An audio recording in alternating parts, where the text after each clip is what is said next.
सभी प्रभु प्रेमियों को मेरा प्यार भरा राधे राधे। कहते हैं शुभ मुहूर्त एक ऐसा मुहूर्त होता है जिस मुहूर्त में अगर हम कोई शुभ कार्य करें तो उसका फल कई गुना बढ़ जाता है। होली का त्योहार ब्रज में एक अद्भुत और आनंद अत्यंत अनेकानेक रंगों का प्रतीक है। होली का त्योहार जहाँ प्रिया प्रीतम के रंग में पूरा ब्रजमंडल ही नहीं पूरा विश्व रंग जाता है, और ऐसा विलक्षण प्रियाकांत जी का मंदिर में भी अद्भुत आनंद हम सबको दिखाई पड़ता है। परंतु प्रहलाद जी को जलाने के लिए होलिका जब गई थी और वो स्वयं जल गई थी, और प्रहलाद जी उनका एक रोम भी नहीं जला था, क्योंकि उनके रक्षक भगवान थे। वो भक्ति के मार्ग पर चलने वाले थे, वो सत्य के मार्ग पर चलने वाले थे। इसलिए भगवान ने प्रहलाद जी को बचाया और होलिका जलकर समाप्त हो। तो वही होली का त्योहार एक तरीके से हमारे लिए प्रहलाद जी के चरणों की धूल है, जो हम अपने माथे पर चढ़ाकर उन जैसी भक्ति हम भगवान से मांगते हैं। इसलिए श्रद्धा भाव से हमको होली का त्योहार मनाना चाहिए। मैं आपको बता दूं, होलिका का दहन जो होगा वो हम लोग मनाएंगे 13 तारीख को। 13 तारीख को एक बात और हम आपको बता देना चाहते हैं कि जो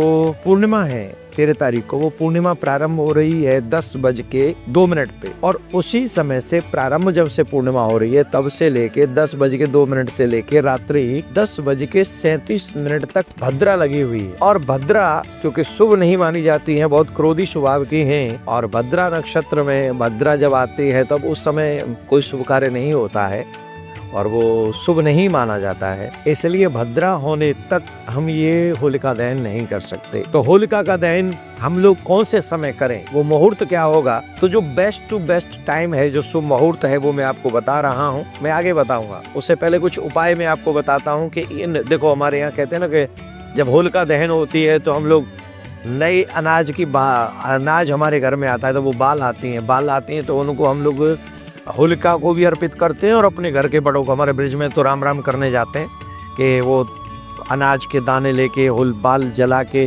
फिर उन सबको हमारे गांव में बांटते हैं। हम लोग अपने घर के बड़ों को, छोटों को देते हैं।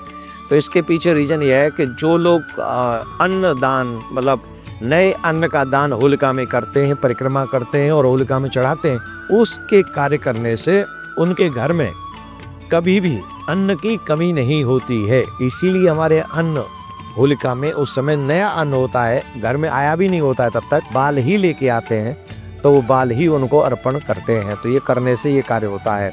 और एक और बात, देसी घी में भिगे हुए बतासे, लौंग और पान के पत्ते होलिका में डालने से क्या होगा? बड़ी समस्या है। हमारे घर में पैसा आता तो है पर रुकता नहीं, हमारा कर्ज बहुत बढ़ गया है, चुक नहीं रहा है।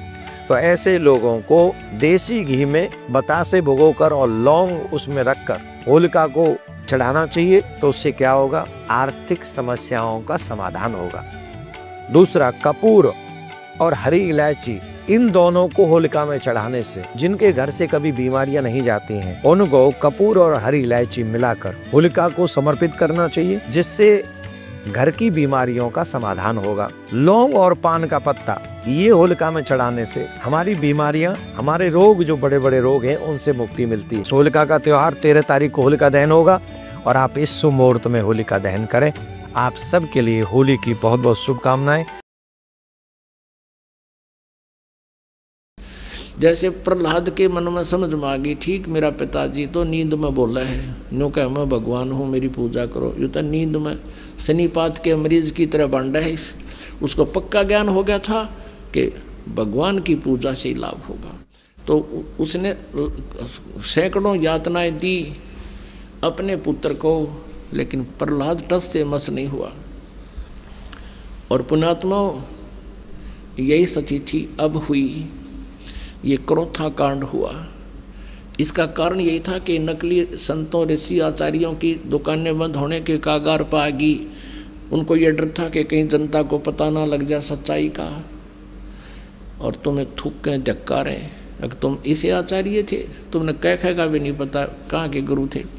उन्होंने राजा और प्रजा को भ्रमित करके कितना जुल्म ढा दिया, कितनी झूठ बोल दी, कितनी बकवाद कह दी कि वहाँ ऐसा होता है, ऐसा होता है।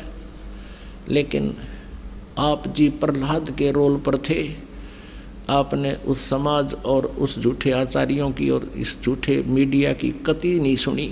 आप टस से मस नहीं हो सके आपने प्रहलाद वाला रोल किया है। नहीं इतनी बुंडी सुनकर तो घर के भी दूर भाग जाए जो हमारे बारे में अफवाहें फैलाई। तो पुण्यात्माओं, यह परीक्षा थी परमात्मा की कि मेरे बच्चे मुझे कितना पहचान सके हैं, क्योंकि 1994 से लेकर 2006 में युकांड हुआ था। 1994 से लेकर 2006 तक 12 वर्ष लगभग हो गए।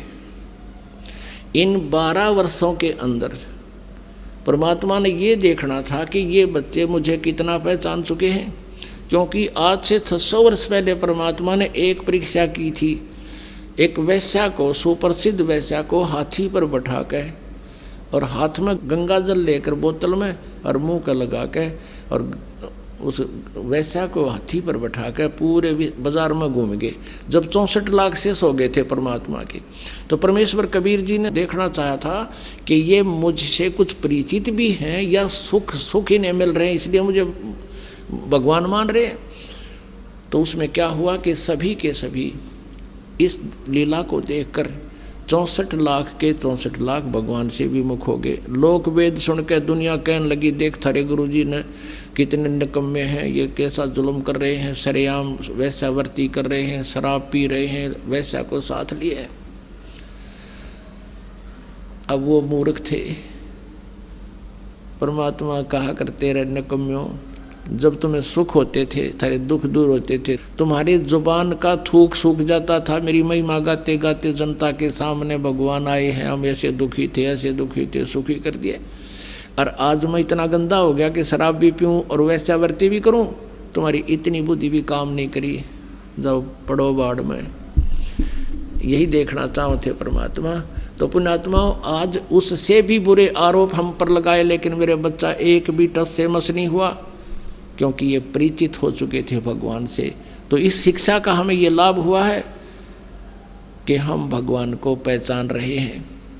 यह परीक्षा थी, और अब देखना ये विस्तार कितनी स्पीड से विश्व में जाएगा। हमारा उद्देश्य है कि सब मानव समाज इस तत्व ज्ञान से परिचित हो, और जिससे ये माया की दौड़, माया की हाहाकार मच रही है, इसके पाने के लिए ना भाई देखता, ना बेटा देखता, ना माँ, ना कुछ। भाई बहन का आपस में रोज़ लड़ाई रहती है, झगड़े बढ़ गए हैं, पैसा कमाने के लिए रिश्वत है, तेरा गजब हुई हो। समाचार पत्रों में सुनते हैं, राजा लोग रिश्वत लेते हैं, जज लोग रिश्वत लेते हैं। आग लगी फिर रह गया कि इस पृथ्वी पे फिर कौन जीव बचेगा। पुण्यात्माओं, कितने तक कानून बना लियो ये सरकारें, कति कोई लाभ नहीं होगा। इस अध्यात्म ज्ञान से जीव को हेट हो जाएगी इन गंदे कर्मों से। उसको पता लग जाएगा कि कहाँ रखूँगा इस धन को, कि आग लाऊंगा, ये पाप मेरे साथ रहेंगे और माया मेरे साथ रहेगी नहीं। तो इस आधार से पूरे विश्व में शांति होगी। हम भगवान की भक्ति में बहुत समय लगा सका करेंगे। अब तो दिन रात माया जोड़न की तगड़मबाजी, फार्मूले याद रखें हम कैसे धन जुड़े, और धन वही मिलना जितना भाग्य में, उससे अधिक मिल नहीं सकता। और परमात्मा कबीर जी की शरण में आने के बाद आपके भाग्य में ना होगा तो भी देगा। अब परमात्मा कबीर जी कहते हैं, जय तन राजपाट भी चाहिए, हमरा धर ले ध्यान।